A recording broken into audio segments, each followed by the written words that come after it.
CBs. Hey YouTube, today I'm going to show you how to replace the Serpentine belt on a Pentastar 3.6 liter V6. In this case, it's a 2011 Grand Cherokee. Let's go. Now the first thing you want to do is pop this cover off here. And all you got to do is just pull up, because this thing actually sits on these little posts right here. Nothing's really actually screwed in, it just rests on top. Now, to get to your Serpentine belt, which is right down here, we're going to want to get this guy out of the way. It's going to make it a lot easier. Now, if you come over to this side where the air filter is, you're going to see an 8mm bolt holding this clamp on. You're going to want to loosen that, and then this guy will pull right off. Just like that.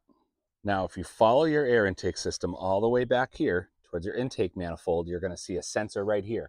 Go ahead and pinch the back, unplug it. And you'll also see back here you have another 8mm bolt holding that hose clamp on. Go ahead and loosen that and then slide this guy off. Now that you have this loosened right here, guys, this is just going to lift up and out. It's held on with these little guys right here for the air intake system. So you just give it a little tug and then it should pop right out.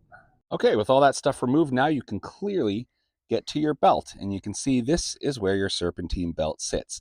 Now, the first thing I want to note right here is the tensioner, because this is going to be really important. But before doing anything, I would recommend taking a picture so you know exactly how the belt's supposed to go on. So before you take the old one off, take a photo for reference so you know exactly how the new one's going to go on. Now, you see your tensioner right here actually keeps tension on the belt, hence why it's called a tensioner.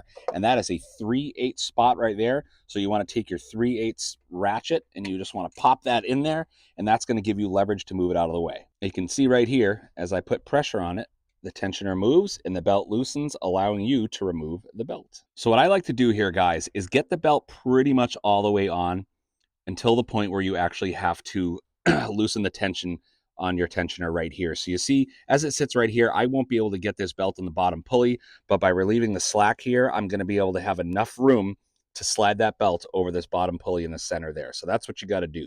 And there you have it, guys. That's the new installed belt on there. Now remember, if you have a long ratchet here, that's going to impede your ability to release as much tension as possible. I'll show you.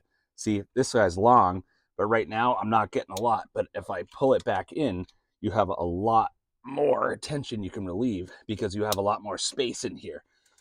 You see what I mean? Just like that. So now I got it cranked all the way down. So you want to be careful of that because you want to give yourself as much slack as you possibly can. All right, and now that that's done, you want to put that guy and that guy back on the way you took it off. I hope that was helpful for you guys. This was meant to be a quick reference, not a long drawn out video, just the basic steps. Thank you for watching. Keep wrenching. Jimmy's Garage out.